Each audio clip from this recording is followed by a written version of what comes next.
Praise the Lord. Hallelujah. ഈശോയിൽ ഏറ്റവും സ്നേഹമുള്ളവരെ, പിറവി തിരുനാളിൻ്റെ മംഗളങ്ങൾ ഏറെ സ്നേഹത്തോടെ എല്ലാവർക്കും നേരുന്നു. ലൂക്കായുടെ സുവിശേഷം 2-ാം അധ്യായം 10-11 വചനങ്ങൾ. ദൂതൻ അവരോട് പറഞ്ഞു, ഭയപ്പെടേണ്ട, ഇതാ സകല ജനത്തിനു വേണ്ടിയുള്ള സന്തോഷത്തിൻ്റെ സദ്വാർത്ത നിങ്ങളെ ഞാൻ അറിയിക്കുന്നു. നിങ്ങൾക്കായി ഒരു രക്ഷകൻ, കർത്താവായ ക്രിസ്തു ഇന്ന് ജനിച്ചിരിക്കുന്നു. പ്രിയമുള്ളവരെ, ക്രിസ്തുമസിൻ്റെ സന്ദേശം ഇതാണല്ലോ. നിങ്ങൾക്കായി ഒരു രക്ഷകൻ ജനിച്ചിരിക്കുന്നു. രക്ഷയില്ല എന്ന് പറയുന്ന അനുഭവങ്ങൾ, മനുഷ്യർക്കൊന്നും ചെയ്യാൻ കഴിയില്ല എന്ന് പറയുന്ന അനുഭവങ്ങൾ, വലിയ പ്രതിസന്ധിയുടെ മേഖലകൾ, ഇതിലൂടെയെല്ലാം കടന്നു പോകുന്നവരാണ് നമ്മൾ ഓരോരുത്തരും. കർത്താവിൻ്റെ ആഗമന സമയത്ത് ആ ആട്ടിടയന്മാർക്ക് അരുളപ്പെടുന്ന ആ വലിയ സദ്വാർത്ത ഇത് തന്നെയാണ്. മാനുഷികമായ അസ്വസ്ഥതകളിലൂടെ കടന്നു പോകുന്നവരിലേക്കെല്ലാം അറിയിക്കാൻ വേണ്ടി നിഷ്കളങ്കരായ ആട്ടിടയർക്കായി സ്വർഗം നൽകുന്ന സന്ദേശമാണ്. അതുതന്നെയാണല്ലോ ക്രിസ്തുമസിൻ്റെ സന്ദേശം. ഇവിടെയൊക്കെ ജീവിതത്തിൽ രക്ഷയുടെ തടസ്സം നിൽക്കുന്ന മേഖലകൾ ഒരുപാടുണ്ട്. ഇനി ഒന്നും ചെയ്യാനില്ല എന്ന് പറയുന്ന ശരീരത്തെക്കുറിച്ച്, ആരോഗ്യത്തെക്കുറിച്ച്, വരുമാനത്തെക്കുറിച്ച്, ബന്ധങ്ങളെക്കുറിച്ച്, അങ്ങനെ എല്ലാ മേഖലകളിലും പ്രതിസന്ധി കടന്ന് പോകുന്ന മേഖലകൾ.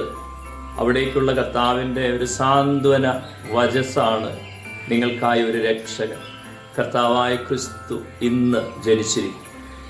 കർത്താവ് നമ്മുടെ കുടുംബത്തിലേക്ക് സാന്നിധ്യമാകട്ടെ. നമ്മുടെ ജീവിതത്തിലേക്ക് ഈ രക്ഷകന്റെ സാന്നിധ്യം കടന്നു വരട്ടെ. ലൂക്കാസ് വിശേഷം 19-ാം അധ്യായത്തിൻ്റെ 9-ാമത്തെ വചനത്തിൽ നമ്മൾ വായിക്കുന്നുണ്ട്. സക്കേവൂസിൻ്റെ ഭവനത്തിലേക്ക് ഈശോ വരുന്ന ആ അനുഭവമാണ്. ഈശോ അവനോട് പറയുന്ന വചനമാണ്. ഇന്ന് ഈ ഭവനം രക്ഷ പ്രാപിച്ചു. ദൈവസാന്നിധ്യം നിറയുമ്പോൾ സക്കേവൂസിൻ്റെ ഭവനത്തിലൊരു രക്ഷ കടന്നു വരികയാണ്. ആരെല്ലാം ഈശോയുടെ സാന്നിധ്യത്തിലേക്ക് എത്തിയിട്ടുണ്ടോ അവിടെയെല്ലാം രക്ഷയുടെ അനുഭവം കടന്നു വരുന്നതായി നാം കാണുന്നു. പ്രിയമുള്ളവരെ, ക്രിസ്തുമസ് നമുക്ക് തരുന്ന സന്ദേശം ഇതാണ്.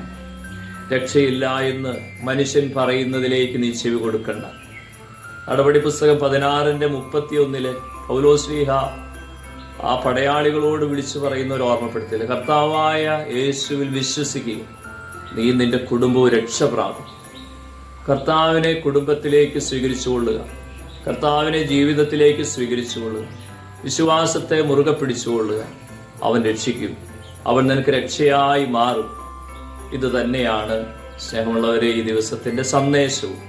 നമ്മുടെയൊക്കെ ജീവിതത്തിലേക്ക് ദൈവസാന്നിധ്യം പ്രവേശിക്കട്ടെ. മനുഷ്യർക്ക് അസാധ്യ മേഖലകൾ ക്രമപ്പെടുന്നത് അങ്ങനെയാണ്.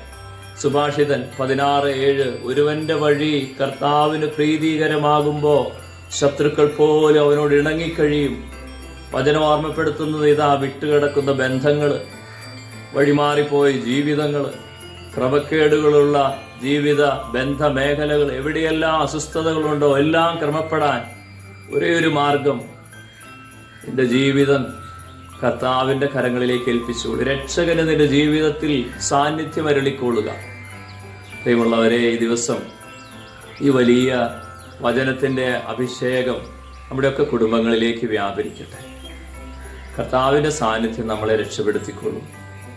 ലൂക്ക 18:27 മനുഷ്യർക്ക് അസാധ്യമായത് ദൈവത്തിന് സാധ്യമാണ്. സാന്നിധ്യം നിറയട്ടെ. ഉൽപ്പത്തി പുസ്തകം 18:14 സാറായോട് ദൈവമായ കർത്താവ് അറിയിക്കുന്ന അറിയിപ്പാണ്. കർത്താവിന് കഴിയാത്തതായി എന്തെങ്കിലും ഉണ്ടോ? ദൈവസാന്നിധ്യം കുടുംബത്തിൽ നിറയട്ടെ. ജെറമ്യ 32:27 ഞാൻ സകല മർത്യരുടെയും ദൈവമായ കർത്താവാണ്, എനിക്ക് കഴിയാത്തതായി എന്തെങ്കിലും ഉണ്ടോ? കർത്താവിൻ്റെ സാന്നിധ്യം നിറയട്ടെ. അങ്ങനെ മാനുഷിക മേഖലകൾ എവിടെയെല്ലാം തടസ്സങ്ങൾ നിൽക്കുന്നുണ്ടോ, എവിടെയെല്ലാം നിരാശ നടക്കുന്നുണ്ടോ, എവിടെയെല്ലാം അസ്വസ്ഥത നിൽക്കുന്നുണ്ടോ, എവിടെയെല്ലാം ബന്ധനങ്ങളുണ്ടോ, മേഖലകളിലേക്ക് കർത്താവ് പ്രവേശിക്കുമ്പോൾ വിടുതലായി മാറിക്കൊള്ളും.